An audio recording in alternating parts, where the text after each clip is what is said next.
Welcome in, everybody, to episode 60 of the Sports Desk. I'm Ryan. I'm Splash. As always, we are joined with Jack. He's on that side. How's it going, buddy? Episode 60. Yes, sir. Unreal. We've come a long way. Yes, we have. You know, I used to do these shows, and I had like my Apple microphone, and I would hold it up to my. Now we have like a real setup. I had like my what's it called? My air traffic control mic is what we called it. Yes, that's what we nicknamed it. That's why if you see in my bio, it's like the official air traffic controller of uSTADIUM. That's why. Yes. Yeah. Exciting times. I'm super happy. Shout out Austin in the chat. 60 episodes. I think Austin's been here for like 50 of them. So thank you, Austin. He's been here for a while. We appreciate it. Also, Tixa as well. Yeah, so let's get right into it. We have some hot takes on the docket. I have the hot take meter pulled up right there. Boom, boom, boom, boom, boom. Let's go. So, as always, you can download the uSTADIUM app. And if you want some points for takes, just let me know. Just say, hey, at Splash or hey, at Jack Mitchell, we can send you some points. We have takes for all of the games tonight. We have some random ones. It's a lot of fun. I highly recommend it. I try to make some takes that are like lower level, a couple hundred points. So, hey, if you're interested, hop on the uSTADIUM app and join some takes. We're going to go through a couple here. Here we go. So, we have a bunch of underdog takes. Jack, you posted one. I wonder who this Jack Mitchell is. He says Kyler Murray doesn't get extended before the draft. 250 points on it. I almost made it the combine, but I was like, that's a little bit too short of a time. I don't think there's really any chance a deal gets done before this weekend. So I thought maybe the draft, between the combine and the draft, I figure they have some time to talk it out. Mm-hmm. But right now, I just don't see it happening. Like they said that they weren't in contact with Kyler ever since this statement came out. We'll probably touch on this more. Yes. Or we definitely will touch on this more later on in the show. But yeah, that was quite an interesting situation that came up. I don't think it happens before the draft. I think there's going to be some tension going between the two sides before anything major happens. Yeah, that's the thing with these negotiations, that it's kind of like a bunch of nothing and then it happened, right? So if you, like with there was a quote from Eric DaCosta saying that the Ravens are ready to negotiate, but Lamar isn't ready to negotiate. As soon as Lamar is, they're going to make a deal, right? It's just a matter of when Lamar wants to negotiate. It's like the lockout, that at some point the Major League Baseball lockout is going to end. We just don't know exactly when it's to end. It might be tomorrow. It might be a month from now. So that's as far as I'm concerned, that's the, I guess, hang up with Kyler, is that it's just a matter of time before it gets done. He's going to start in 2022. He's going to get extended at some point. It's just a matter of when do you draw the line? When do you draw the line? And who has the right line? And there's a chance you could get it right with the draft. There's a chance that he doesn't get extended until next season, right? There's a chance he gets extended tomorrow. So that's the business end of this. That's the fun part about takes, though. Yeah, exactly. You get to set an arbitrary deadline, and then I get to give myself points when those arbitrary deadlines don't hit. So yeah, speaking of arbitrary deadlines, we have where is it? We have this hot take from FTV 1939. At least one person will disagree with this take. Hasn't happened yet. I'm pretty sure I've seen this a couple of times. We have it has not happened. How many people have joined this one? Only 4 people have joined it. It hasn't happened. It is 4 people. Although I will be the 5th person, and as soon as I see someone disagree with it, I will. I think we both just did it at the same time. We both just agreed at the same time. We both agreed with it. Okay. Yeah, I just agreed with it just now. But yeah, when I see someone disagree with it, I'm going to agree with it and then send out the points for that. Yeah, we have. All right, here we go. This is from Justin JWD. He says New England drafts Slade Bolden, Alabama receiver. Interesting. Yeah, I know that there's been some talks about the Patriots and wide receivers. I don't know if how's N'Keal Harry looking? Has he been like bad involved in there or not really? Very good? bad. Not good. Yeah, no bueno. They're probably going to take a wide receiver. That's been a disaster. Yeah. So a lot of our takes, we have combine takes. Of course, Zach and I will be going to the combine this weekend. I'm leaving about 2 hours after our show ends. So there's some combine takes, shuttle run, 40-yard dash, bench press. There's takes for tonight's games, NBA, NHL, and college basketball. There's the occasional draft take, but a lot of takes are going to expire in the next 10, 14 hours. So make sure you're on it. Make sure you're putting 100 points here, putting 100 points there. And we do a weekly thing. It's the daily thing. It's called the uSTADIUM X at X. Today it's the uSTADIUM 6 at 6. So there are 6 takes that are boosted. If you get it right, you get 166 extra points in your account for getting it right. So I'm excited. I'm a big fan of that. And yeah, that's really exciting. Any other hot takes you want to mention there, Jack? Boosted takes. Let me take a look really quick. I haven't. All right, sounds good. All right, and remember, this is from your TakeStar account, but it's Okay. I still like this one. Rich Eisen's 40 time will be 6.03 or lower. That is one of the boosted ones. So if you agree or disagree and it hits, then boom, you're there. So congratulations. That's an interesting one, honestly. I'm gonna agree. I don't know why I don't really have that much faith in Rich Eisen. He could prove me wrong, but I'm gonna agree with that one. So yeah, there's Rich Eisen. Rich Eisen. So it's always fun to watch him do the run. That's been How fast do you think you could do a 40-yard dash? Do I think I could do a 40-yard dash? Yeah. Probably a 6, maybe a 5, like a high 5, if I'm lucky. I don't remember the last time I ran in a straight line for 40 yards. I need to measure it out, but if I had just a flat surface to do it on and I just did it, I could probably do it pretty quickly. Yeah, I don't know.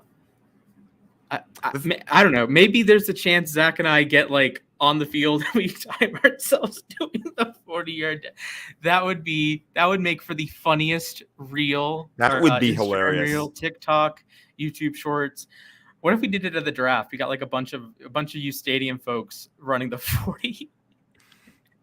That would be hilarious. Some of our content is just random guys running the 40-yard dash. That would be a lot of fun. I think that'd be a lot of fun. That would be Speaking fun. of a lot of fun, we have the Cardinals are not having a lot of fun. I would imagine their fans are pretty triggered right now. They extended Steve Keim, their general manager. They extended Cliff Kingsbury, their head coach, to 2027. To put this into perspective, if they are signed through 2027, which they are, and they are on that contract until 2027, we will have over, I think, 400 episodes of the Sports Desk by that point. Just to put that in context. Jeez. What? 300, 350. It's such a stupid deal that happened here. I was watching Urinating Tree the other day. Or literally last night, I think, actually, too, which is what makes it funny. And I was watching his Hater's Guide to the Super Bowl. I wonder why you'd be interested in that one. Yeah, I wonder why. But it's he pulled up a stat about how Cliff Kingsbury's teams, even in college, since 2013, every single year, they have just completely flamed out at the end of the year. And it hasn't changed when he's gone to the NFL. And that stat made me really wonder, it might seriously be a Cliff Kingsbury issue in Arizona. I don't think it's just a Cardinals thing. This, there were so many points throughout the end of their season where they had real opportunities to win games and just didn't do it. We saw them lose to the Colts when they were missing everybody. I think there was this one really bad. Yeah, the Lions game. They lost to the Lions. They clinched a playoff spot because other teams in the conference lost. After Kyler returned from injury, and I think that's a caveat we have to acknowledge, that Kyler was injured in the middle of the season. It's a little bit like Seattle, that kind of just threw off any sort of rhythm you have. They beat Chicago, and then after that, I think they went 2-4, 2-5, and their wins were like nothing spectacular. Like they split with the Seahawks. Cool. They did sweep the Niners this season. They lost to you guys late in the year. I mean, it's really just it's really weird to think about with this Arizona team because you look at it and it's kind of like a juxtaposition of talent. And also they didn't have DeAndre Hopkins the last month or so of the season. So they have these, and JJ Watt for half the season. They have these studs, right? They have Kyler. You had Hopkins for most of the year. You had Watt for half the year. You had Chandler Jones for most of the year. Budda Baker is one of the best safeties in the NFL. They have lots of good pieces. And then you have other parts of the roster that you're just this kind of sucks, right? This kind of it's like I don't like their linebackers just yet. Their depth behind Watt and Chandler Jones isn't great. Offensive line is hit or miss. The receiver depth behind DeAndre Hopkins is like Christian Kirk and AJ Green. It was AJ Green, but AJ Green forgot how to play football. That's right. Yeah. I get weird vibes from this team. And James Conner had a huge year. Chase Edmonds is one of the most productive running backs in the NFL. He's just not on the field enough to be like Christian McCaffrey. Christian McCaffrey's never on the field either. He's not on the field often enough. Derrick Henry pre ACL tear. That's what it was, right? Or was it Achilles? I don't know. Henry was, I think it was just a broken ankle, right? It was significant enough. There's no way he's returning in 2 months from an ACL or an Achilles. Yeah. So, okay. Now Cam Akers it took him 5 months, but I still can't believe he came back, and that was ridiculous. He's kind of rough in the playoffs, though. It was disappointing that he didn't get a touchdown, but he had a okay game. I think against San Francisco was probably his best one. He fumbled too much against Tampa Bay. The run game sucked in the Super Bowl for everybody, but that's besides the point. So I was about to connect Keim, Kingsbury, and Kyler, but then I realized the initials would get us demonetized. So we're not going to do that. We're going to do Keim, Kingsbury, Murray. We'll call it. Is it CCM? That's the hockey brand, right? Yeah. Okay, so it's KKM here with Keim, Kingsbury, and Murray. We can do. I can tie two sports together because, like in the a strikeout in baseball is a K is the symbol for it. We can call it a turkey because it's like 3 strikes in a row. Okay. In bowling. Okay. So there you go. So we have the turkey of Arizona, and people that are important to the Arizona Cardinals. If you're management, if you're the owner of the Cardinals, who of the 3 Ks would you prioritize over the other 2? I think Kyler. I think Kyler only because just it's been such a bad run so far for Cliff Kingsbury and for Steve Keim.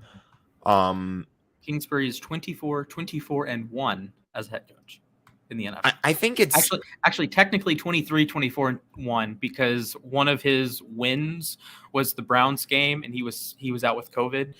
So it was technically his win, but wasn't so really he's his technically below 500. Word to the Pittsburgh Steelers. So I think that I keep thinking back to him to Cliff Kingsbury, and I'm like thinking about this one article that I read, and I think I posted it too. It was about how he was thinking on the sideline during one of his earlier games. Like the Cardinals were getting killed, and he was sitting there thinking, "Oh my God, I'm gonna lose my job," and like everything's about to go wrong. Mm-hmm. I understand heat of the moment, like it was his first game as an NFL coach and stuff like that. So emotions might be a little bit different. Wait, wasn't his first game a tie against the Lions? Right? Is that what it was? Was it? I think so. That was the game. Hawkinson went nuts. Kyler's debut, Hawkinson's debut. Kingsbury's debut makes sense. My point is that's not really something that, like, emotions aside, that's not something you should be thinking in your first game. You shouldn't. Your mind should not immediately be going to, "Oh my God, we're getting killed the first game. I'm going to get fired." Like, that's fair. That's fair. I do think kind of like heat of the moment. It's fine. I don't think it's the end of the world. Like, there's definitely been times like that I've on like even shows or when I've done pushes that like, oh, if Frankie sees this, I could get fired. Do you remember the Oh, the chef's kiss push that I had. Yes, I remember that. Oh my That goodness. was- That I forget. I think it was one of the Washington football players. I sent it and I'm like, this is either the greatest thing I've ever sent or an immediate like cancellation Immediately, of my like you're life. getting canned. Like, Yeah, and then Frankie liked it, so thank you, Frankie. I've had some of those moments too, honestly. I think one of them was I've also done that with like some stupid jokes with some of my game day tweets, like Mhm. one of the Buccaneers. Puns. Oof. Or I don't know if it was a pun. I was like, Leonard Fournette scored a touchdown in the week 4 game against the Rams, or the week 3 game. And then he sat down and did like the Baby Yoda celebration. But I made the joke he was doing his best Mike Evans impression because Mike Evans was benched for half the game. So I was like Oof. making a joke like he Oh. was sitting like Mike Evans was. And I was like, oh God, that joke's not going to hit. No one's going to get it. Youch. So Yeah, there was one, or when I started doing Wordles on the app, and Frankie didn't know what a Wordle was. Thankfully, Nick and Noah both knew what it was, so I wasn't gonna get yelled at. But thank God. yeah, so that he's like, why did you push that twice? I'm like, it's a popular game. The New York Times just bought the darn thing. Do you play Wordle, Jack? I do play Wordle. I beat it in 2 today. I was pretty impressed. I beat the football where I got. Okay, you know what? We're taking a detour. I'm gonna pull up the football Wordle. We're gonna play it you're live. Gonna play it live. Yeah. I'm gonna play it live. Football Wordle. I hope. Isn't it called like Footle or something like that? I think I found it. Football. Nope, that's a soccer one. Okay. There's a bait, or there's. I do a. I'll pull up. Do you want to do the basketball one too? Just do the football one if you can find it. Why can't I find it? Okay, let me. Okay, I have it in my like saved. It is called Footlaw or something like that. Yeah. Is it just called Football? Nope. Yeah, I thought don't it was use called it in a sentence. Okay, well, here we go. And then boom, and then boom. Footle.com. And there's apparently a typo. Is it not .com? It's playfootle.com. it's play. Okay. Yeah. Okay, we're gonna play. You're gonna play this live. I got it a little earlier. We should actually do this live. That could be fun. Like It would be fun to do that live. Okay. Share screen, Chrome tab, Footle, share, make that larger. Let me see if I can make it like a light. Yeah. Okay, there we go. So now you can see my face. Jack, can you see? I can see. Here, I could throw this up. Okay, great. Okay. Right. And we can keep talking while I think about this. Yes. Okay. And you play regular Wordle too, yes? I do. Yeah, that's the one that I beat that in 5 today. Or in 2 today. Sorry. Jeez. Jeez. I don't even know what to start with. It's like there's like such a vast amount of stuff. You might actually choose the same starting word as I did today. Go with, I want to say kicks. I don't know if that counts that as a football word though. Kicks. We got nothing. You got an S. Oh, we got the S. Okay. S. There you go. Progress. Minor progress, but yes, minor progress. You only have to guess 4 other letters. And it's not on hard mode, so congratulations. Yay. I haven't tried hard mode. I like sometimes incorporate it into my games, but I don't actually play it because I don't want to like lose unintentionally. But I almost said Lions, but there's no I. Trying to think of like, is there like another 5-letter team name? Bears. Congratulations, buddy. Let's go. Let's go. I did literally the same thing this morning. I was like, I logged on and I got like 2 letters right, and then the second guess was perfect. So yeah, I play this. It's 4 words at a time. It's called Quirtle. Yeah, I've seen that. I tried that once and it was impossible. It was like paste was one of the words. I got the first guess. It was like really good because I always use pious, right? So I got a P, an A, or P, and I on a couple of them, and an S. It's like, okay, paste. Then I got one on the 3rd turn. Then I got one on the 4th turn. Then I got like boom, boom, boom, boom. It was unreal. So that was cool. There's our footle for the day. There we go. I don't know if we're gonna make that into a weekly segment because one of or It both of us came out might of nowhere. forget and just play it in the middle of the night. I've certainly done that before, although I did forget to play it last night, so that was a bummer. So whoop-de-doo. Back to the Arizona Cardinals. You said you'd prioritize Kyler. I think I agree. I think Kyler gives you that variance that you want in an NFL quarterback. That if you're ranking Keim, Kingsbury, and Kyler like 1 to 32, Kyler's higher than Keim, and he's higher than Kingsbury, and he has flashes of being an elite quarterback, and that is super, super valuable. And Keim and Kingsbury, at best, are average at their jobs, probably below average. I don't think Kingsbury is higher than like the 15th best coach. I don't think Keim is particularly good. I don't even think I would put Kingsbury top 20. Maybe there's that's gonna be a conversation for a later that's date. That's quite a conversation. Like I'd have to really think about it, but it's pretty like. I think he's worst coach in the NFC West. Yeah, I mean Pete Carroll has shown some pretty bad flashes as of late as well, but I mean, sure, honestly, he doesn't have a talented roster. Arizona has good players. Seattle has Russell Wilson, Bobby Wagner, the 2 receivers, and Jack Squat. Well, and they missed the playoffs. Jamon. Well, yeah, of course they're going to miss the playoffs because Adams missed half the year. Russ missed. Russ was hurt. True.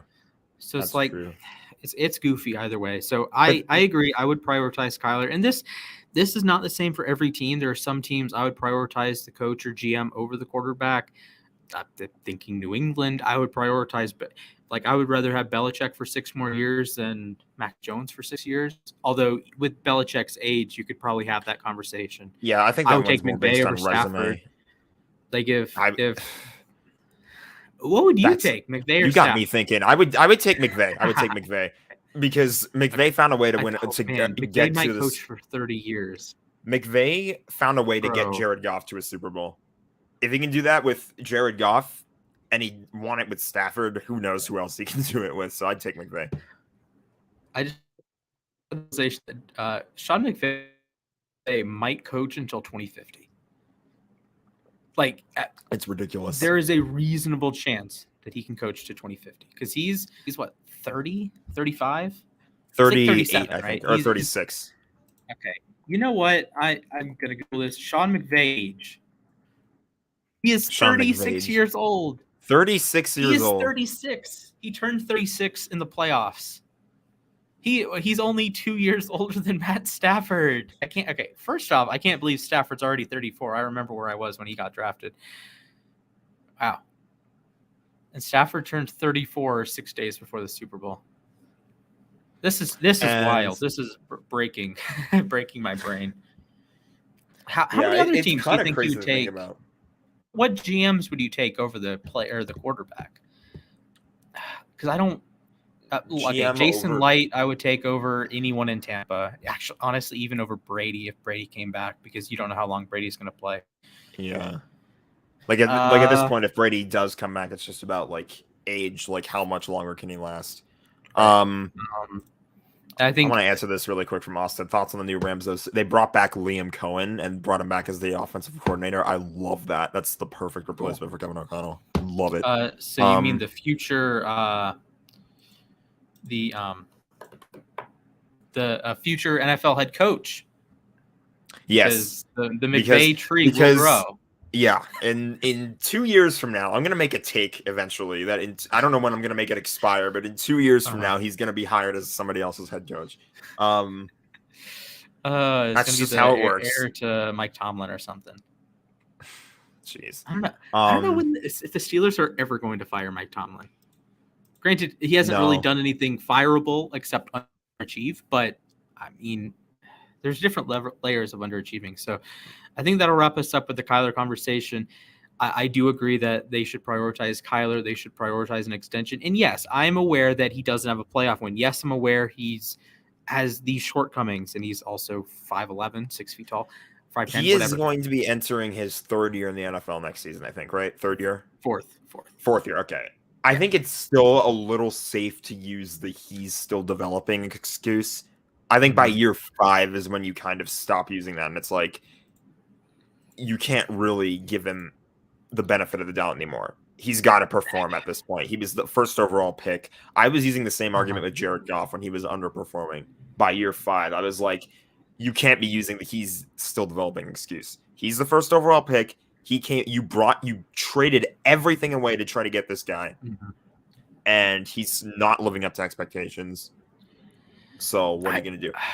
It's still, I think, a little early to tell with Kyler.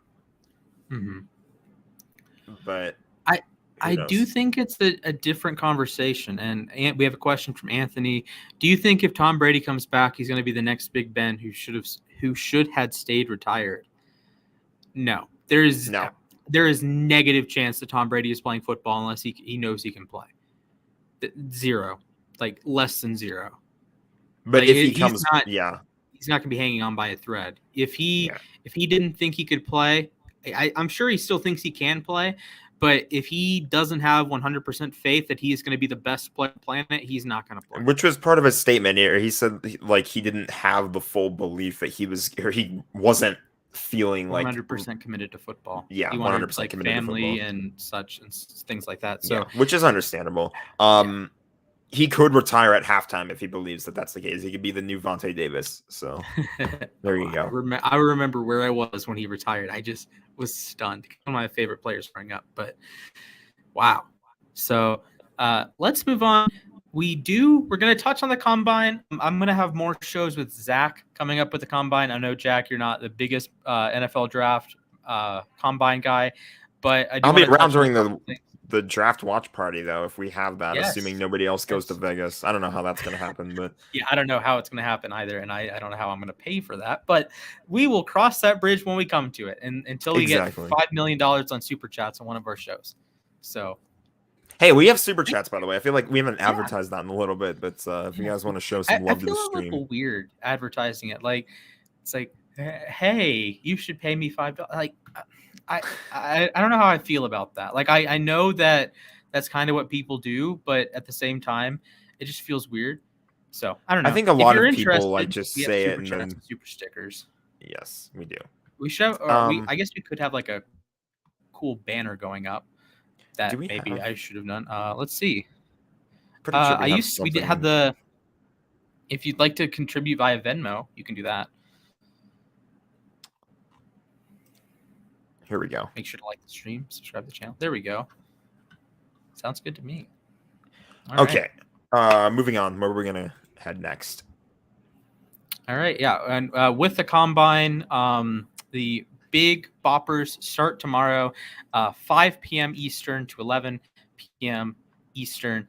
Going to be a lot of fun. Zach and I the plan is to have a YouTube preview show every day and then have a Twitter Spaces afterwards that after like 11:30 or 12 that people hop on and say, hey, how was so and so, right? I am an editor for Draft Fuel HQ, and one of my writers was like, hey, can you keep an eye on what's the player? Can you keep an eye on Sky Moore? And I'm like, okay, yeah, I can keep an eye on Sky Moore. And if you hop in this Twitter space, I can say, yeah, Sky Moore looked really good. He was talking to the Lions staff. He was talking to the Steelers staff. He was talking to the Ravens staff.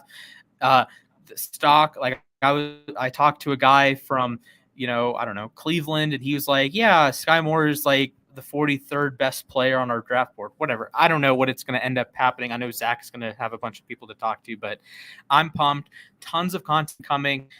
Shorts, hopefully. Jack, you need to get on your shorts, buddy. I do. Yeah. I'm pumped. The brand as a whole is pumped. I'm super excited there. And we are closing in on draft day, April 28th. Actually, have you seen the movie Draft Day?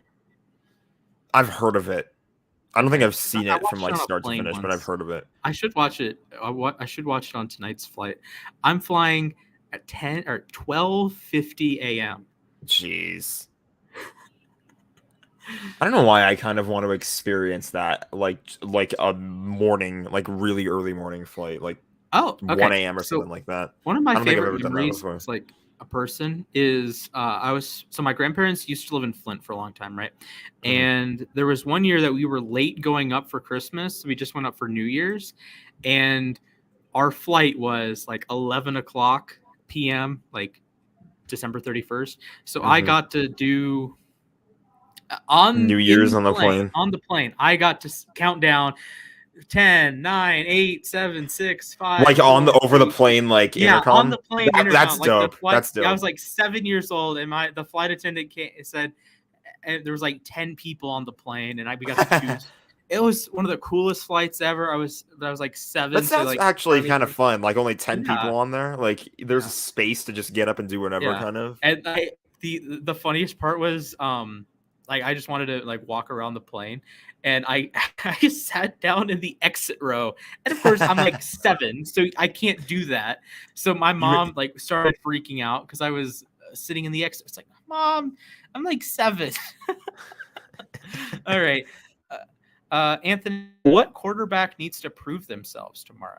This is a fun question. So, Matt Corral will not be throwing at the combine. He's going to stay off until his pro day at Ole Miss. I believe that's March 23rd. This is a big day for, I think, Kenny Pickett is safely in that top 3 quarterback discussion for most everyone. But it's a huge day for the trio of Howell, Strong, and Ritter. People's opinions on those 3 players vary wildly, like all over the place. Like I love Strong. I think without the injury red flag, I think he would be QB1. People love Ritter. I was talking to a guy that had Ritter as a couple guys that have had Ritter QB1. Sam Howell, he's been QB1 for some people. So you're really running into a flavor thing. So I'm going to stay away from those guys that's like prove themselves, because they will prove themselves to the guys that think they're good, right? So if you're Sam Howell and you show good accuracy and you show like you run a 4.5 or something, okay, the people that already liked you are going to like you more. But moving down, this is a big week for Bailey Zapp out of Western Kentucky. This is a big week for some of the FCS guys. I'm thinking Cole Kelly out of Southeastern Louisiana. He was an Arkansas transfer. And EJ Brown, I believe he was a Boston College transfer to Brown. EJ Perry out of Brown. I'm sorry. So I'm excited to watch them. Derek King out of Miami could be a fun not quarterback, but he's listed as a quarterback. So there's Skylar Thompson out of K-State. So I think this is if you can like generate some hype for yourself and you're not one of the top 6 guys being Corral, Pickett, Howell, Ritter, Strong, and Malik Willis. Malik Willis, again, he's going to be a big boom at the combine, but I'm excited. I'm excited to watch the quarterbacks. I love watching quarterbacks. I love watching wide receivers too, and this is a glorious draft. I'm just waiting for when they put Rich Eisen on the simulcam with everybody on the 40-yard dash. That's always like yes.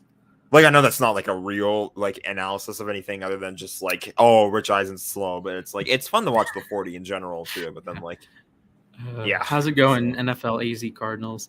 Yeah, I don't think an NFL player's ever run a slower 40-yard dash than Rich Eisen, but I wouldn't be surprised if like you got a Orlando Brown type that I think he ran like the 4 or 5 threes, not even 4 threes, 5 threes. There are some really slow combines. I'm going to look up the slowest 40-yard dash NFL combine. It might be 6 seconds. Could be. Oh my goodness! Like I literally remember they had 5.14. Oh, 5.14 is the slowest. Bro, nope. The slowest ever is a 6.06 second 40-yarder. Wow. What? I don't even think I could beat that. I could try. That'd be fun if I could try doing that. Oh my goodness. 6'4", 300 pounds. Oh my goodness. A 6.06. That is very slow. There was Josh Oglesby was a linebacker. He ran a 5.8. 6 knee surgeries in college. Poor guy. Wow. The Washington Redacteds were the only team that medically cleared him, and he retired before his first game. Palauni, my son, ran a 5.86. He was 6'5", 319. He did have a headshot taken. Okay. Dace Richardson, 5'7", also had a 23.5-inch vertical jump, but he only had 19 reps on the bench press.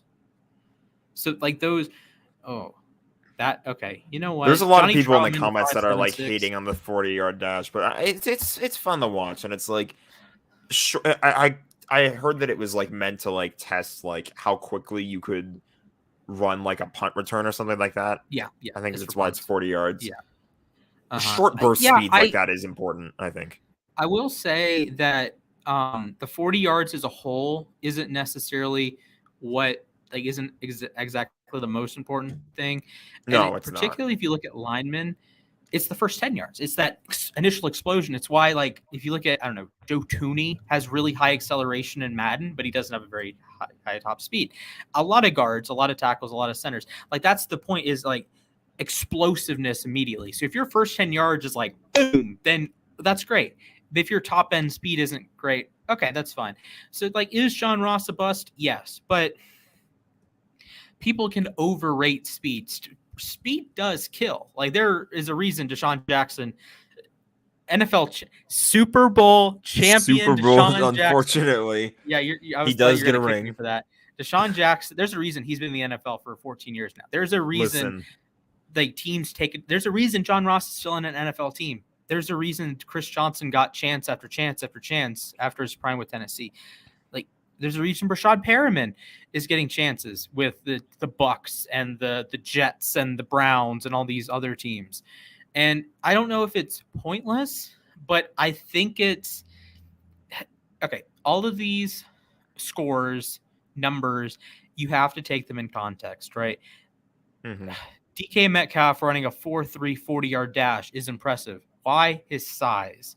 You know, if he was like Calvin Austin, he's a Memphis receiver. He's 5'7". I'm taller than Calvin Austin. He's going to run in the 4.3s this weekend. Cool. You're supposed to run in the 4.3s. And like, yes, John Ross is fourth into the depth chart. So it's not like on a weird Giants team. Although, in fairness, they do have a first-round pick, Kadarius Toney, and Kenny Golladay has been a good receiver in the NFL, and Sterling Shepard. Sterling Sharp should be in the Hall of Fame. Sterling Shepard is a pretty good receiver. So, like, I get what you're saying, but like, yes, he's a bust, but there's still value he brings to the organization, you know, because of that speed. And even if he's not getting the pass, like even if Daniel Jones or heaven forbid Mike Glennon, remember him? Heaven forbid Mike Glennon throwing him the football, there's still like an element of he runs a 4.2 and can roast me. You don't want to get burned by a guy everyone thinks sucks.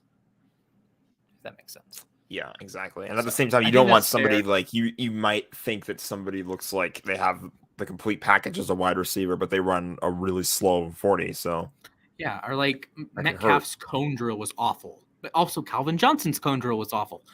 What are you doing there? Sometimes you overthink it. Sometimes you really do. Like Treylon Burks, he's a guy. Keep all of the listeners, Jack. Keep an eye on Treylon Burks.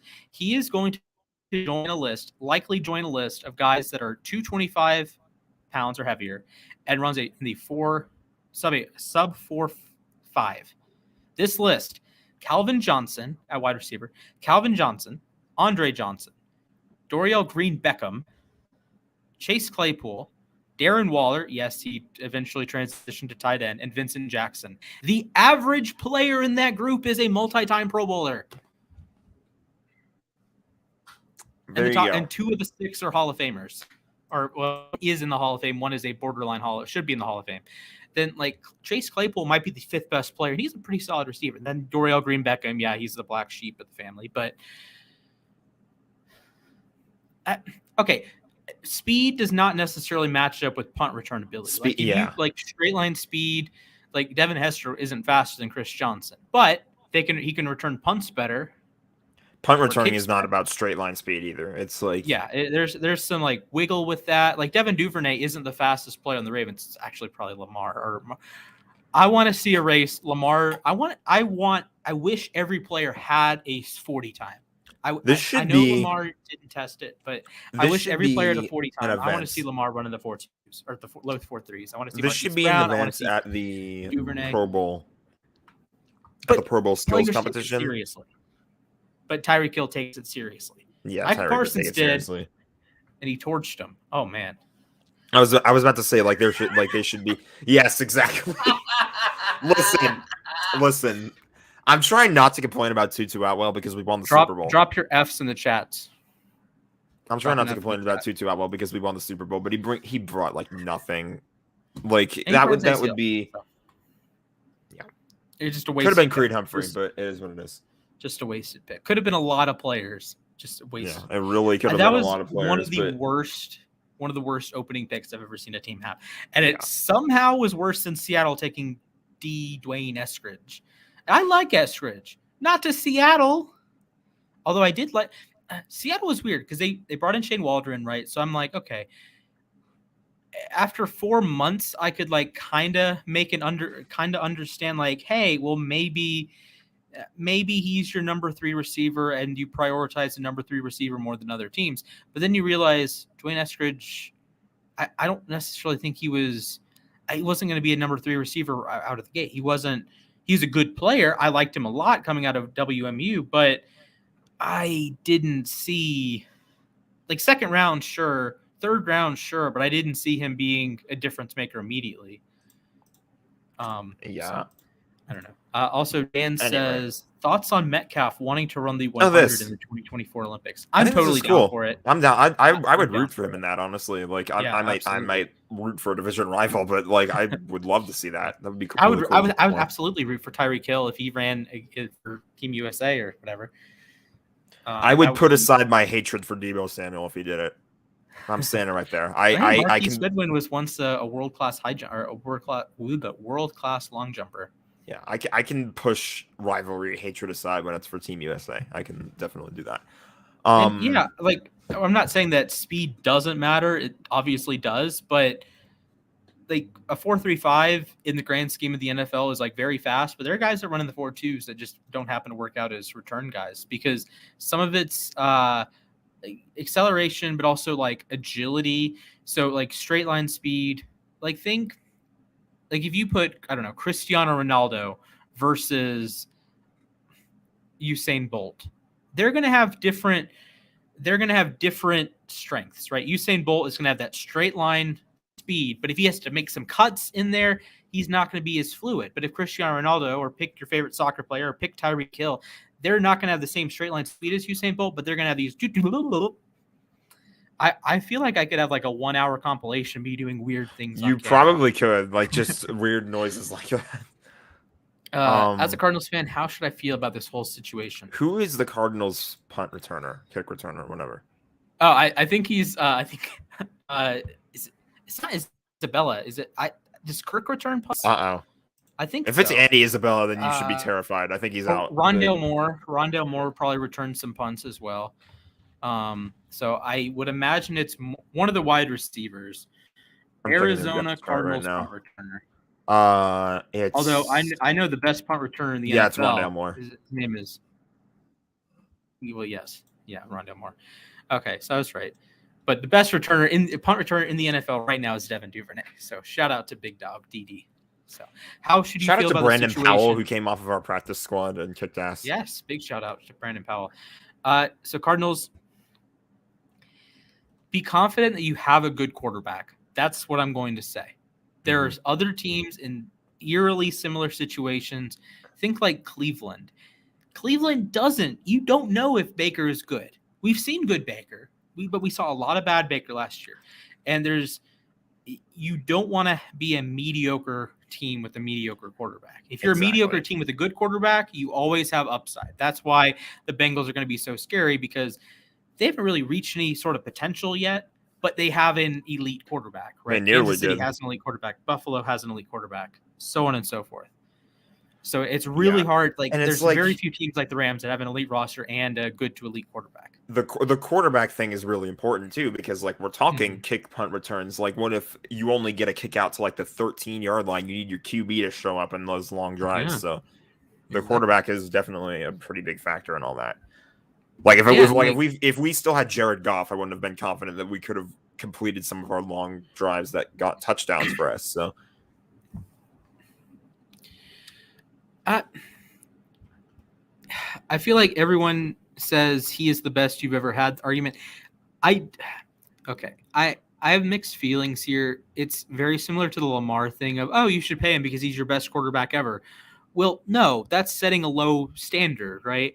Or, oh, you should pay Marquise Brown because he's your best receiver draft pick ever. Well, no, we shouldn't pay him for that reason, because there's very different it's weird. It's very different that, like, if you're, let me use a Ravens example. Justin Tucker is the best kicker in Ravens history.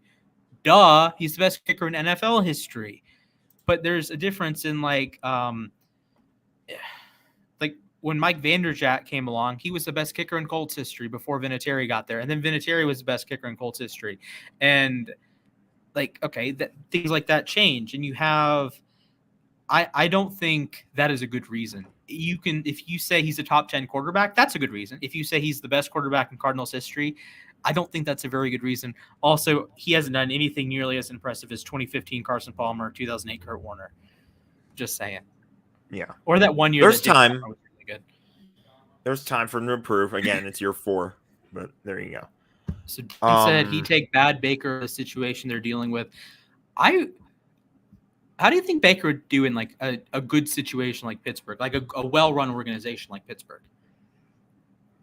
It depends, honestly. Like, that would be really telling of how It'd be good really Baker weird to actually see him in is. a Pittsburgh jersey, though. It would be. I can barely imagine that. That'd be if we go through with our what if series on that, and that would be fun to test that out. Yeah. But We redo the 2014 draft of the Cardinals. oh Take Aaron god, Donald.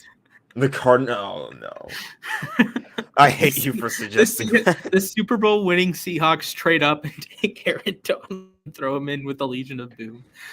Oh good lord. Yeah, that'd be horrifying. That is, yeah. Hey, tell me about it. There's imagine Justin Tucker on any other team than the Ravens. I don't want to imagine that. I don't want to imagine that universe. Yeah, it's. I think what we're like. You need to just.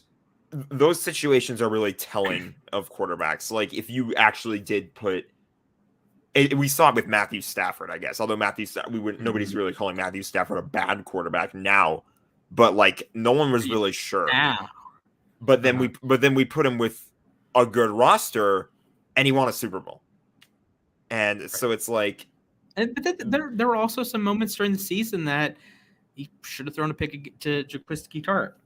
Should have been that, yeah, But there's a lot of those moments. They happen. I'm not like saying, oh, it's like he's perfect now, but it's like it tells you that he was maybe a little bit underrated. Not that I'm calling him like the best quarterback in the league, but it's like we have to realize now that Matthew Stafford is a lot better than a lot of people were saying, because that's fair. He was surrounded by actual talent, and he took that team to the bowl. Right. So back to AZ Cardinals.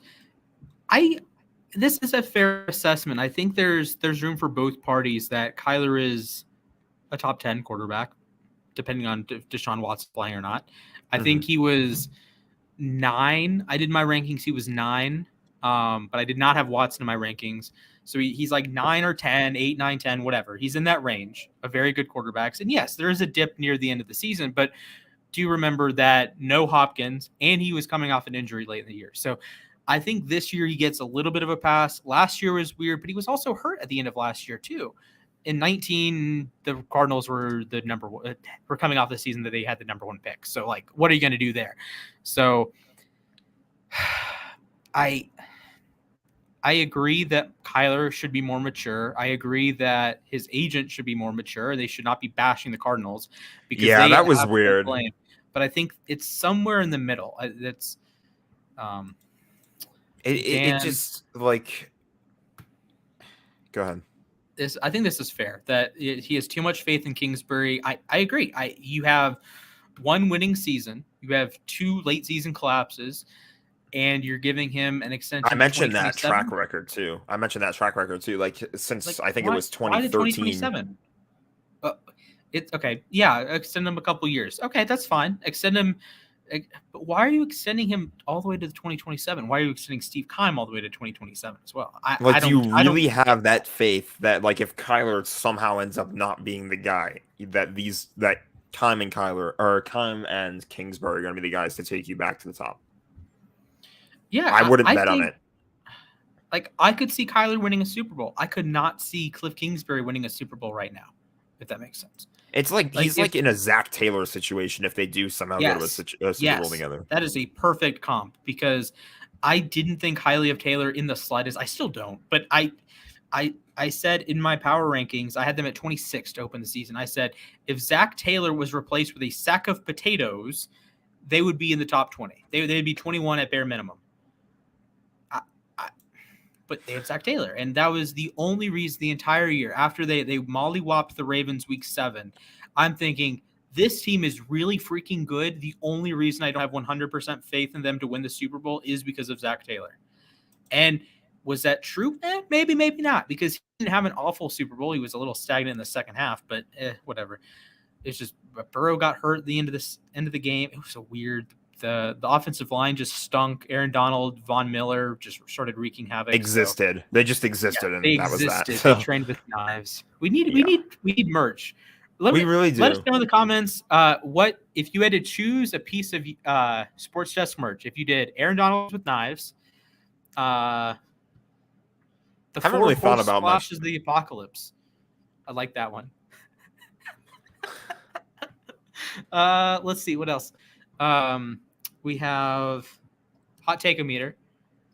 Like, ooh, that'd be good for a shirt. Yeah, just on a shirt. That'd be pretty cool. How hot are you? How hot are you? that would be too. We're thinking this a little bit. Yeah. We could do. What if we had a shirt that? Okay, I'm thinking way outside of the box here. What if we had like a? You know how like you have a Letterman jacket in high school? Yeah. You get like a letter and you get pins on the letter. Mm-hmm. What if we did something like that you like have pins on a tier list on like the back of your jacket, something like that. Like Velcro. Oh my goodness. That is the worst idea in the history of ideas, but I don't know how. I can visualize it though. I can visualize it. That might be we cool should probably for move like on. Oh, that'd be cool. It's like a wall. I think you put on your wall, like my pennants. Yeah. Like if I put, like a tier like if I just put, wall. Yeah, that'd be awesome. I think that'd be cool to do like a real life thing. Like my wall's blank back here. I could find like what the hockey guy does. Also, you need to put something up in your background. I do. I left this plain on purpose so I could have like a background, like just a plain background. But it's like these are lights. I don't know where the remote is, but I'm these only are going to lights. be here 2 more months. We'll figure it out. I agree with Dan here. Burrow and Chase deserve way more credit because Taylor treated that team like it was Joe Mixon's team, not Joe Burrow's team, and it was just funny you mentioned that. Obviously, hate the Bengals, but oh man. Funny you mentioned that. I honestly don't understand the reasoning as to why Mixon did not touch the field on 3rd down and 4th down in the Super Bowl. Do not understand that either. Also, Mr. NFL AZ Cardinals chimes in with the K. Yeah, I can throw darts at it. Being sacked by Aaron Donald. There you go. I'll have him get sacked. If it's not that picture of Aaron Donald sacking Joe Burrow to win the Super, or tackling Joe Burrow to win the Super Bowl, then it would be that. Get him pointing at the finger. Yeah, that'd be good. Jeez. I think he just overthought it. He was thinking like Samaje Perine is a better pass blocker than Joe Mixon, something along those lines, and maybe we'll trick them and have Samaje Perine play.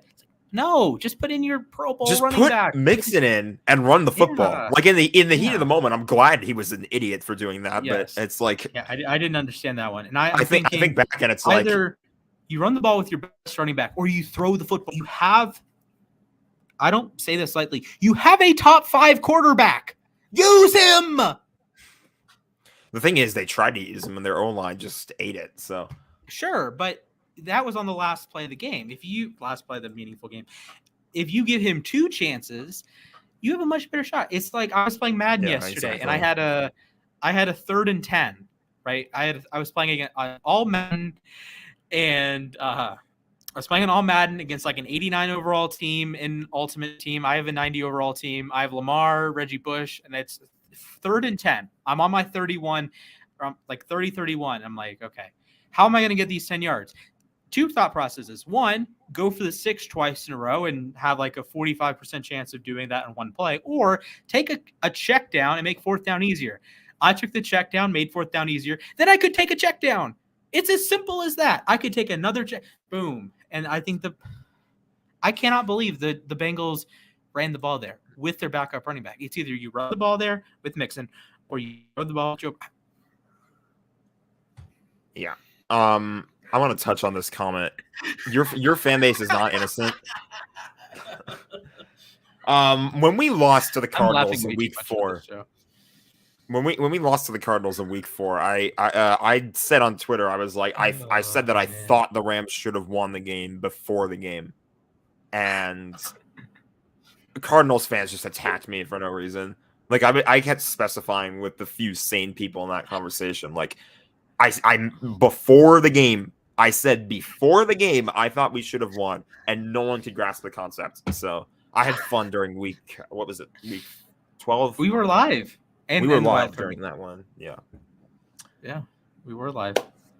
That was like the big I have vivid memories of that game. Well, obviously we were live, but the one of the more underrated moments of the entire season was Odell Beckham having a brain and running out of bounds backwards. Oh yeah, that was. It would keep the clock running. My dad looked at me like I just like snorted cocaine in front of my entire family, and I'm like, nope. Hear me out. He ran out of bounds. That keeps the clock moving. So, I can tell you've had a lot of hatred for the Rams, considering they capitalize every time you talk, every time you say that their team name. Dan, will the NFC West be the best division in 2022? Yes. The North. Which you glitched out for a second. You said AFC North. Yeah, AFC North. I think. I don't know what I'm going to get from Seattle. Pittsburgh's going to go over 500 again, probably. Baltimore and Cleveland just had awful seasons. They went 8-9. Really? They went 8-9. You're giving them an easier schedule. You're giving them, instead of having to play this year, we had to play the Rams. I wonder how they did. We had to play the Rams. The Browns had to play the Cardinals. They had to play 2 playoff teams. This year, they're playing the New York Giants and the Washington Commanders. Those are much easier games. I'm not going to say they're guaranteed wins, but they're much easier games than Rams. Never say a game is a guaranteed win. Yeah, I've learned this lesson the hard way. I think they're just the Giants and Commanders are easier matchups than the Seahawks or the Cardinals and Rams. Yes, it's just, that's fair. That's completely factual. Fair. It's just factual. And we play the NFC South. So. What division do you guys play this year? You guys, West, the AFC West, I think. 2018. Yeah, okay. So you guys play the AFC West. And what conference or division do you play in the NFC? I don't remember. I want to say it's the South, but we played the South like a few in. Yeah, I think it might be the South. Actually, I think you're right, because you had in 2019 there was that Niners and I'm looking at the Niners schedule. Saints game. That was crazy. Future and you guys opponents. played the Saints as well with Bridgewater. Yeah, it's the South. Yeah, so you should play the South. Actually, both of our divisions play the South. Okay, so that's not a factor there. Oh boy, we play the Bills next year again, and we play. Ouch. I'm gonna want revenge in that game. Trust me. But remember, Sean McVay helped to come back by running the football down by 25. Yes, as crazy as run the ball. It helps. You can run the ball. It's okay. AZ Cardinals is Justin Herbert, the next quarterback to ask for $50 million a year for the next 2 years. I think so. I don't see any other quarterback. It depends on if you count Lamar as like a next quarterback, but I don't think he's going to be asking for $50 million.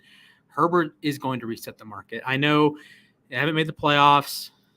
not really his fault, whatever. But Herbert's going to reset the It's market. making me wonder because the Rams. Something that we were going to talk about, I think, before we got off track was that the Rams are in contract discussions with Stafford and Donald.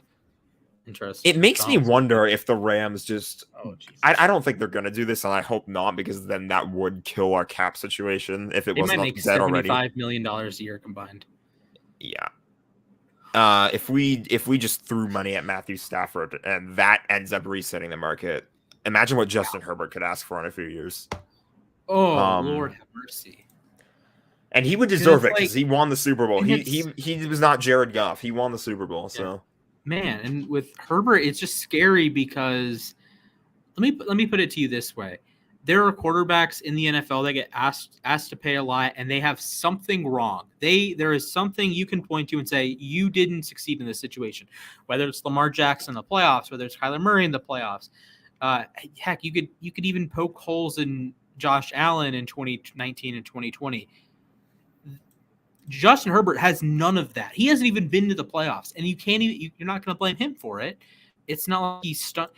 At a certain point, you'd almost rather be in a Herbert situation and just totally miss the playoffs, but it not be your fault, than make the playoffs like a Lamar 3 years in a row, like a Kyler, and just stink, right? People remember People remember Lamar being atrocious against the Cardinals or the Chargers for 3 quarters. They remember Kyler stinking against the Rams for 3 quarters. But what has Mahomes screwed up in his career? What has Herbert screwed up in his career? Here's Mahomes' career timeline. You can't even say the Super Bowl, honestly, because Mahomes he was literally won a Super Bowl before that. Parallel to the ground. And this year he screwed up. He threw a horrific pick in overtime. That was a terrible, terrible pick. But I guess the pick in overtime was tipped, right? But he was really bad the last quarter and a half. Herbert deserves it, but his defense, the defense needs work. They were poor this year. What is Herbert tackling? will get a deal bigger than Mahomes. Agree. If he is at an MVP level this season, if he stays on that trajectory, yes. And it is pretty rare that you throw $500 million at a quarterback. The Chargers will. The Chargers will. I don't know if they lost the Super Bowl. I don't even know if it's putting it losing the Super Bowl to Brady. Okay, cool, but it's more of a how they lost. It's if you say, they only scored 9 points. Well, not really Mahomes' fault. It was everyone else's fault. If it's fair or unfair, it's narrative. That's why this entire offseason we're going to be talking. Does Kyler suck? Does Lamar suck? Does insert random player here because they got injured or they missed time? Michael Thomas, does he suck? No. Does Calvin Ridley suck? No. Herbert over Lamar. This is an interesting one. I have Lamar at 6, Herbert at 7 or 8. Stafford's either 7 or 8. I forget what the order was on those, but it's fine. If you have Herbert over Lamar, that's fine. If you have Lamar over Herbert, I think that's fine. I think forward maybe have Herbert over Lamar, but I think right now, if I'm trying to game on Sunday, I think I'd prefer to have Lamar over Herbert. That's just me. So, with that being said, we've been answering questions for a while, but I think it's time that we debut a brand new segment here. And I'm pumped. I made notes for this. He made notes for this. He went all in on this. I am going to have to dodge the layout here, but here we go. Ladies and gentlemen, introducing the top 10. There we go. Okay, so let me preface this. I have a list on my screen of 33 games. We're doing, by the way, I should specify, we're doing games from this past season. Top 10 games from this past NFL season. We just wanted 10. I have a list of 10. I have this tiny little list of 10. I have my 10. I have the 10 best. But I have 23 honorable mentions. 23 honorable mentions. There you go. And there's some games I didn't put in, like the Ravens Steelers game. The first one was pretty good, but that didn't make my top 33. There were a lot of good games this season. There really were. And I have. How many Rams games do I have on here? I have 2. I have 0. You have none of them. I have 0 Rams games. Okay. I don't even have a Rams game in my honorable mentions. Wow. Okay, I'm gonna ban Splash That now, is guys. insane.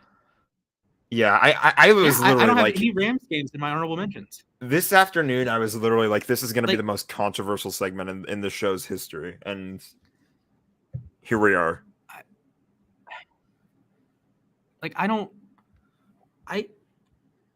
What game do you possibly that? Okay, just from memory, the Jags, Texans, Titans, Colts, those games aren't on there.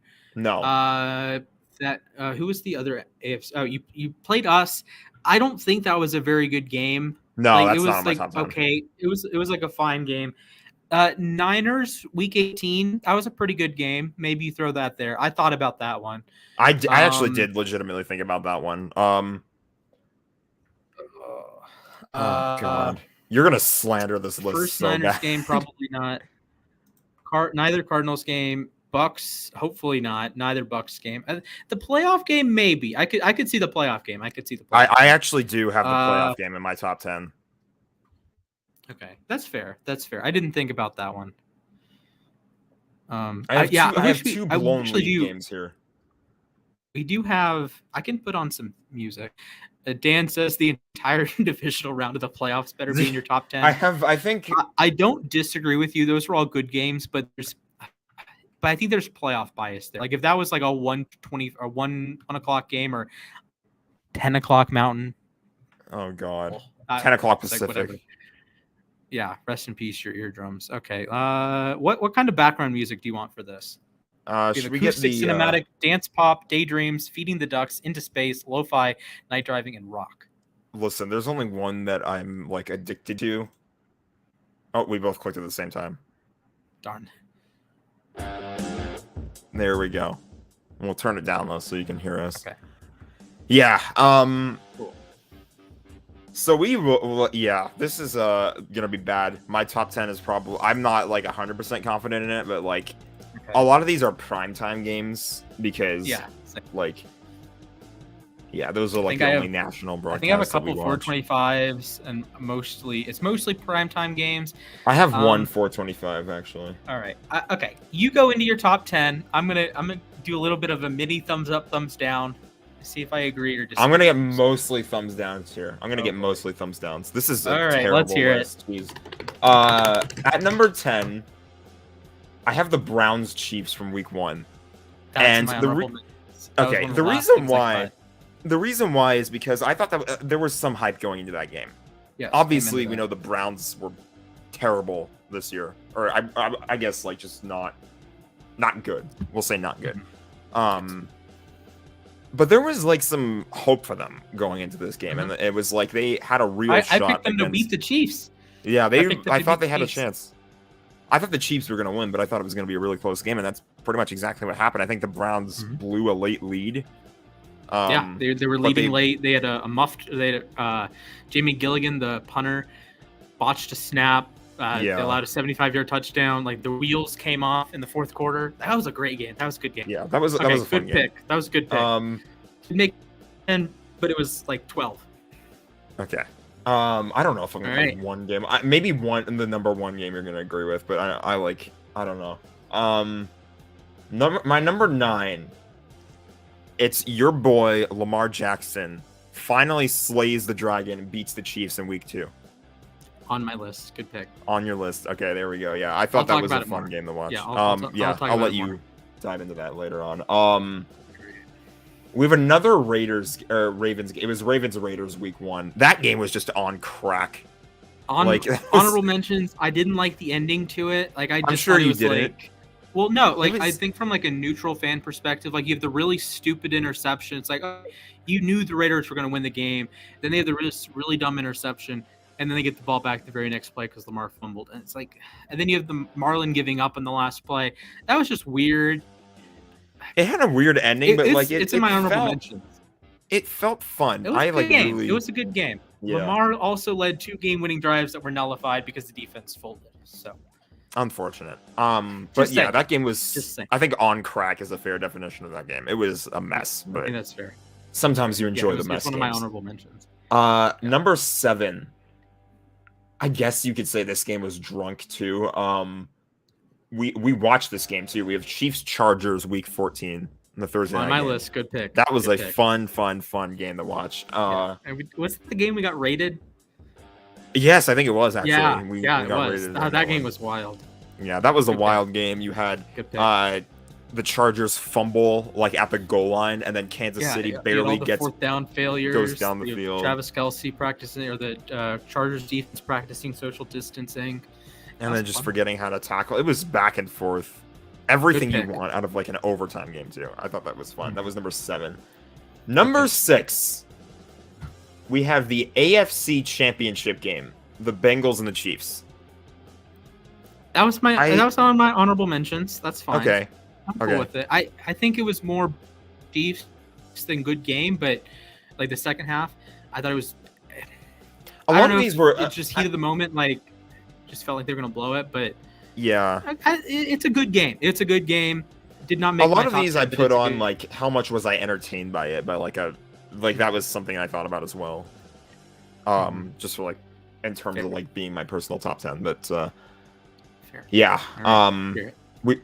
Number 5, we have our second straight blown lead game. I mentioned this was already on the list. Rams Bucks in the divisional round game. Going up 27-3. Oh, we're all safe. Did it make my honorable mentions? No, it didn't make my. It did not. No, you said you had no Rams games. It did not make my honorable mentions. It's fine though. Yeah. You had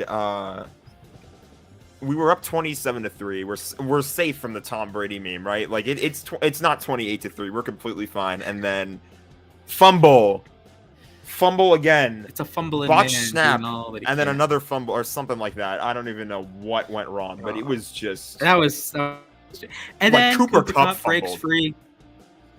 But then, like, thankfully, thankfully at the very end, Cooper Kupp and Matthew Stafford clutched up. You don't have to do it every time, but when you do have to, it's important. So it was good stuff. Okay, that's fair. That's fair. I think that's a top 35 game. That's fair. You think it's a top 35 game? Okay. Number 4. I don't know what made me put this number 4. Maybe it was just the fact that I was like so drawn to this game for no real reason at all. But like I guess there was some sort of a reason because one of these teams was unbeaten going into this. We've got the Packers and Cardinals week 8. Honorable mention, good pick. When that was a good game. Green Bay was missing everybody, but Aaron Rodgers was in it, and I was like, as long as Aaron Rodgers is healthy and playing in this game, Arizona's chance at staying unbeaten is not perfect.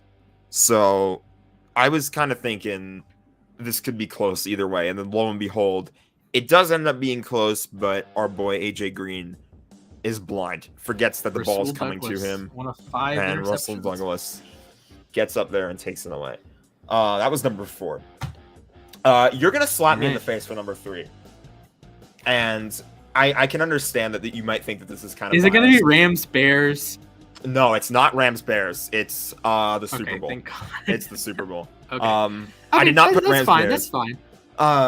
If you put Rams Bears, I would have walked out of this. Yeah, I would have ended the broadcast and walked out of this stream. Yeah, I was. I like said to myself, Super Bowl's fine. Didn't make mine, but it was a good game. Yeah, I enjoyed it. See, for I think I tried to reasons. keep it from. But, yes, I tried to. Yes, playoff games are more important, but I tried to see if I watch this game randomly. Like if I was like looking through and it's like, what game should I watch? And there's no context going into the game. What game would I watch again? It would not be one of my top picks, but it is a good game. It is a good game. Yeah. Compared to most of the season. So I mean, context. Like that's the thing. That's the thing about the Super Bowl too, is that a lot of non-football fans. It's the top 3 game of the season. Yeah, but like even like a lot of non-football fans sometimes watch the Super Bowl, and like if you saw that game, you would probably be entertained by it. I think, because of how it came down to the wire. But even like context, it's definitely up there. Number 2. Right, number 2. This is probably going to be in your top 10. It's not a Rams game. In fact, it's a Charger game. We've got the Chargers Raiders week 18. Yep. Last team standing. Third game I thought goes to the playoffs. If it ends in a tie. Team standing. Yeah, both. It was the Steelers were the team watching this because as long as it didn't end in a tie, then the Steelers would be in the playoffs.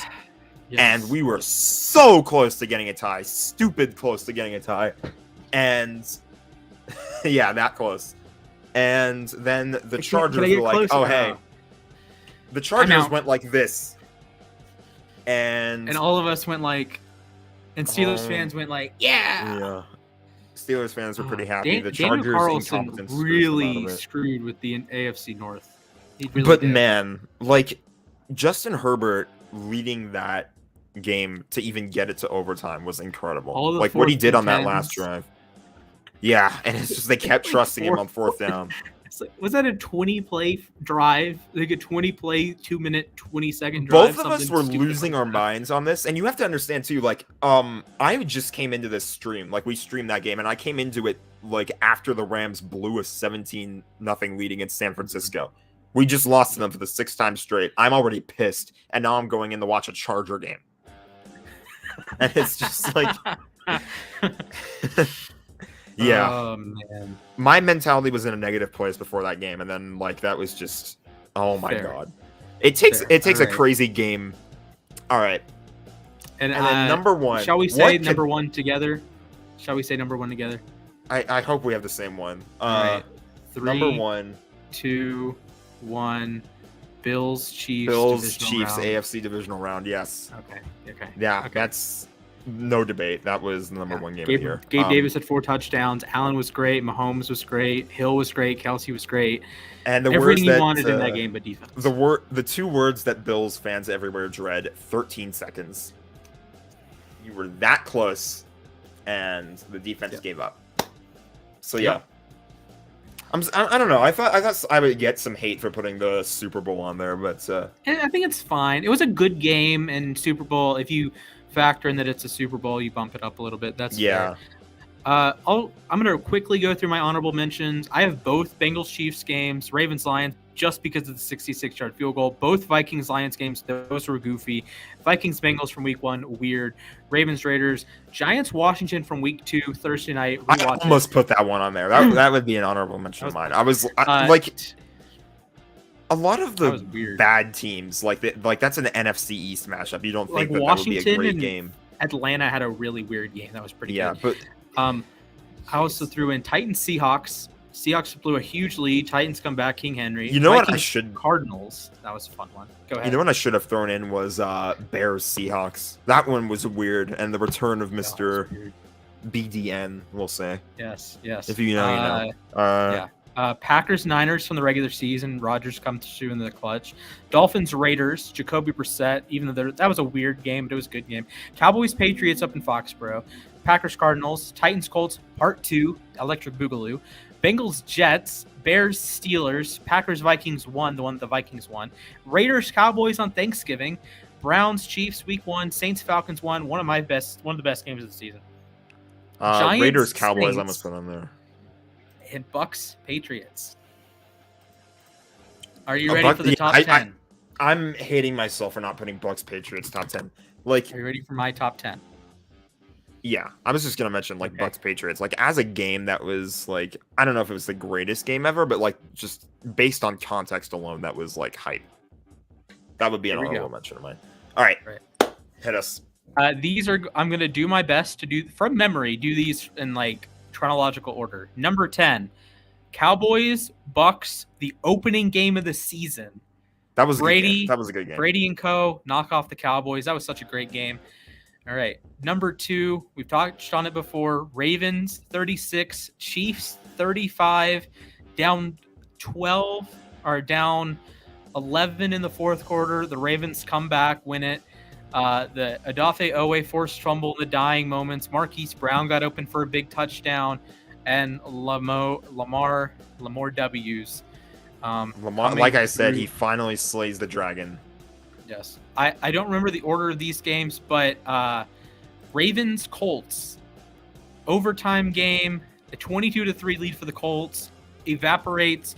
Lamar throws 4 touchdowns in the last 16 minutes plus overtime. Hollywood catches 2, Andrews catches 2, plus 2 2-point conversions. Huge blocked field goal from Calais Campbell. And if you'd like explosive offenses, the Colts also had 500 yards. Jonathan Taylor had a huge day. He had a 70-yard rushing touchdown, a 70-yard receiving touchdown. Michael Pittman murdered Anthony Averett. So if you like scoring, you like that game, 31-25. Then one of the best games, all of these are one of the best games of the season. This is, I think, going to be a forgotten game. Bills Titans in Nashville, Monday Night Football. Titans come through. Honorable mention. Josh Allen falls down just short. Derrick Henry went nuts. Allen went nuts. Great game. I should have just wrote down all the games that I thought about putting on there, because I definitely thought about that one. I don't know why I didn't, but that was a really good game. I enjoyed that. Okay. Next one, we are going to screw the order now because I have six games left. Bucks Bills. Bucks blow a huge lead. This is down in Tampa. Bucks blow a huge lead. Bills come roaring back, and then the Bucks get the ball in overtime. Rashad Perriman, first play of overtime, maybe second play of overtime, 60-yard touchdown down the sideline. Bucks win a classic.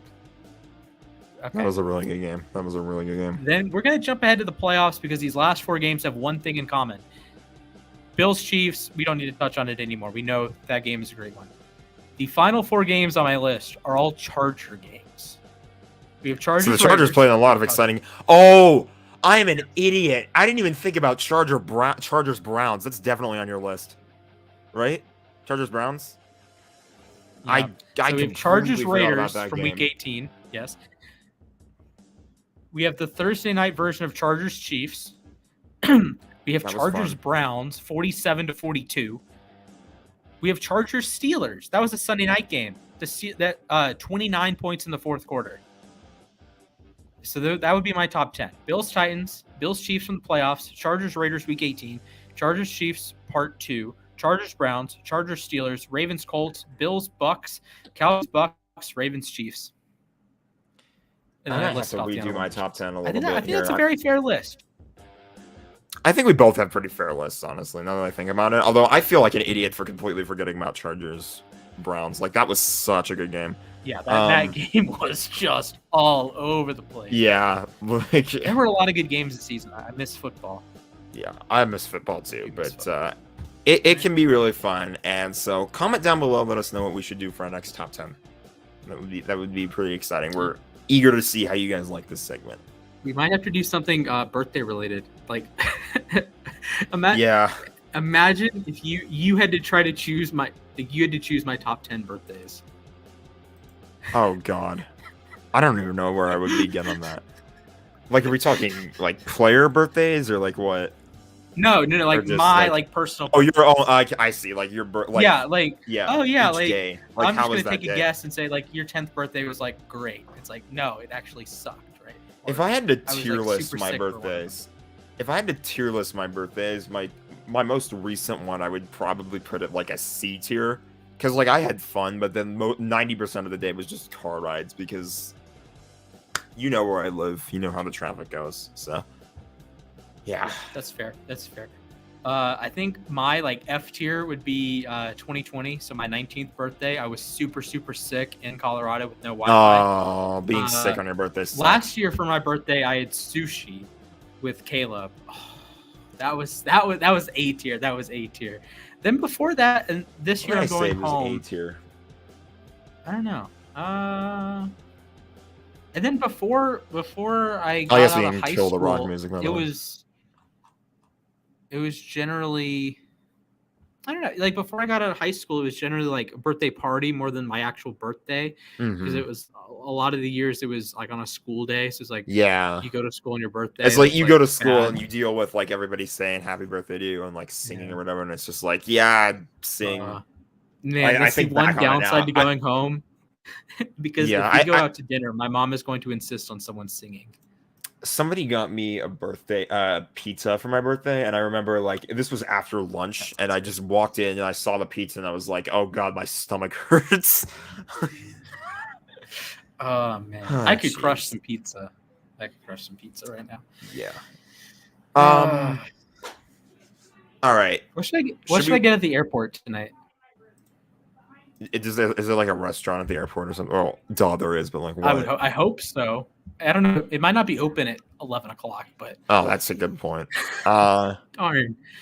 Although I will say that Zach and I are going to, at some point over the weekend, we are going to make a food-related take with the number of shrimp cocktails we will eat.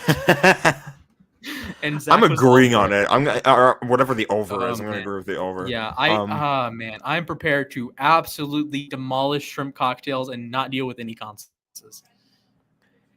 That'll be fun. Man, That'll be really pumped. fun. I'm super excited. All right. Should we move on to our final segment? I guess this should be our sir. last segment of the show.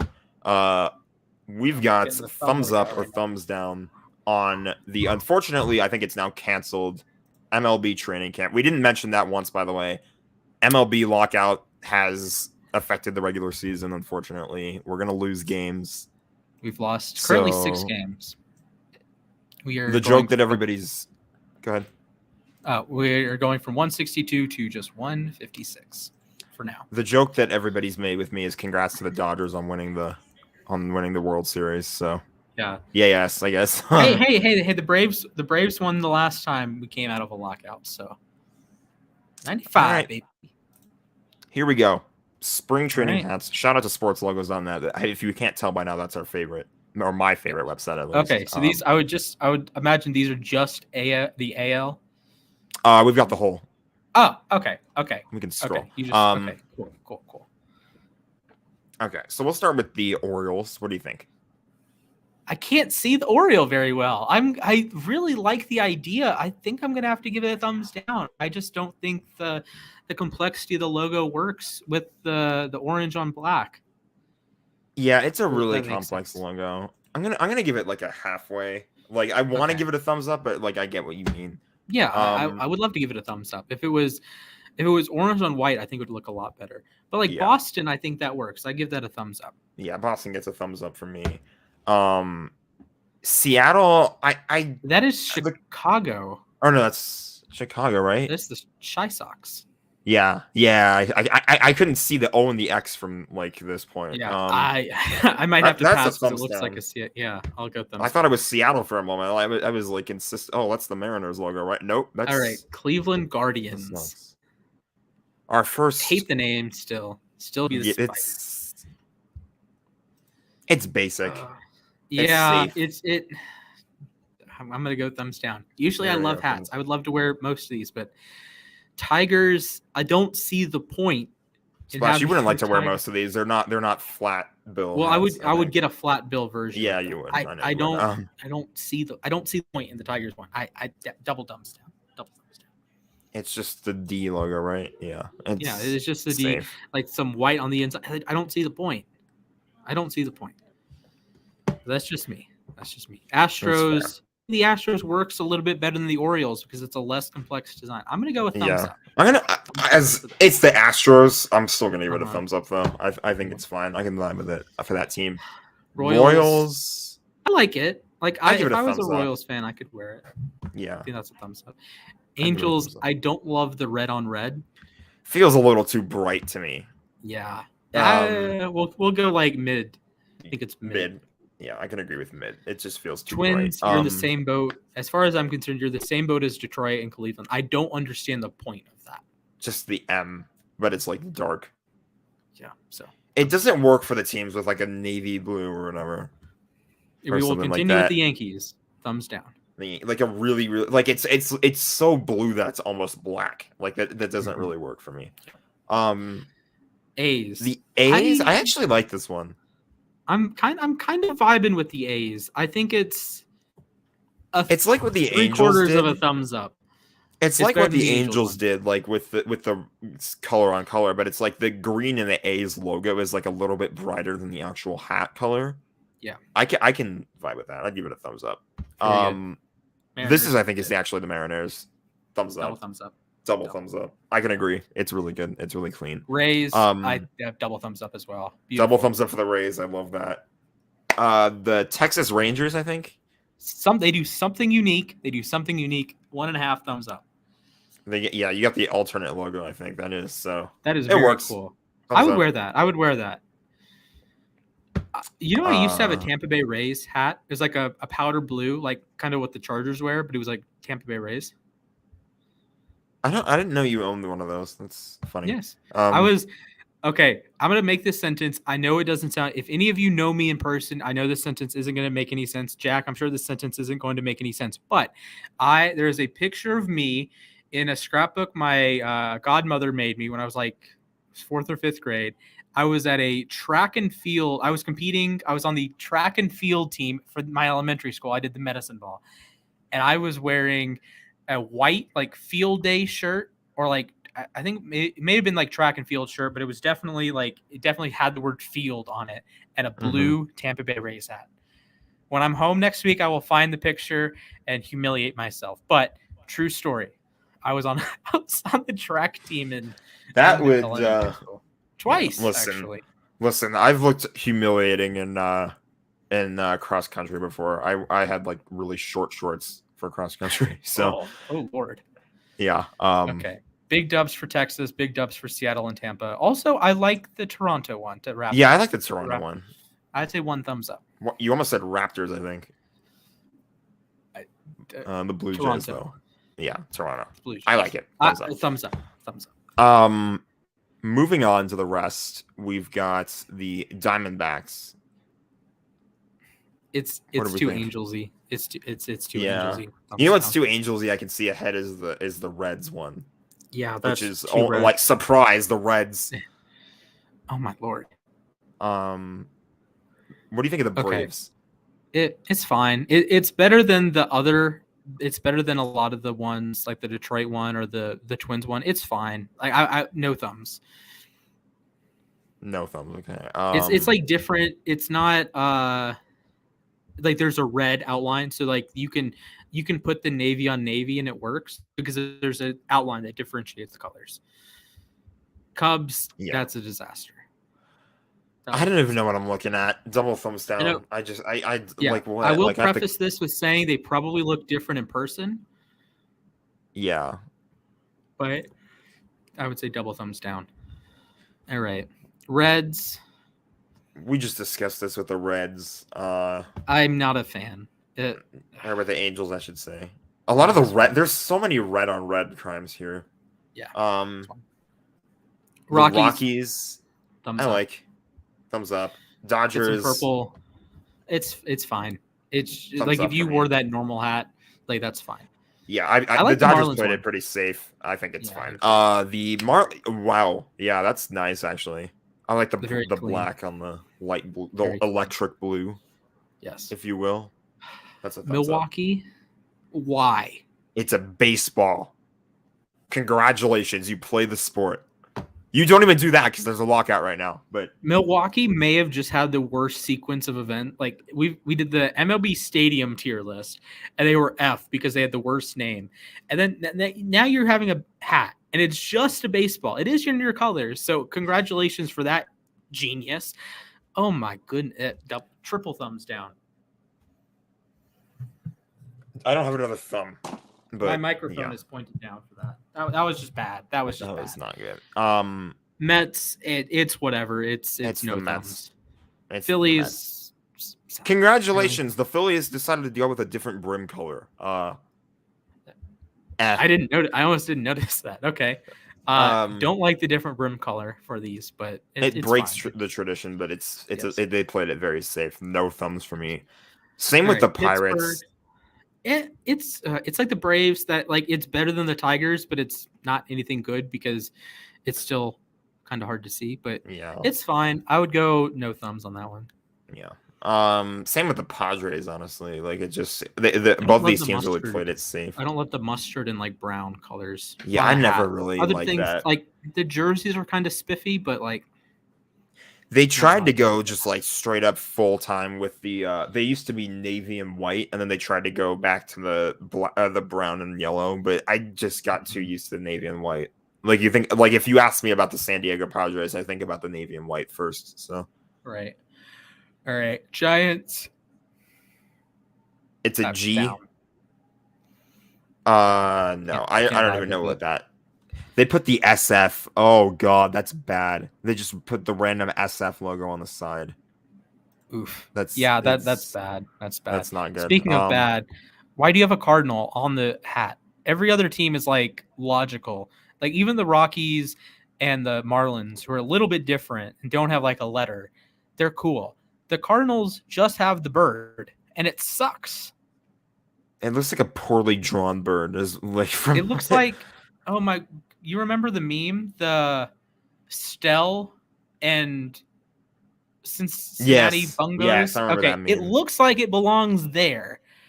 I'm trying to pull it up right now, so those in the audience know what we're talking about. But yeah, if you know, you know. But if you don't, you're about to. That was a historic meme.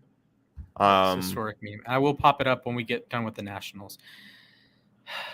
Speaking of the Nationals, they go down that road where it's like again with the red on red crime here.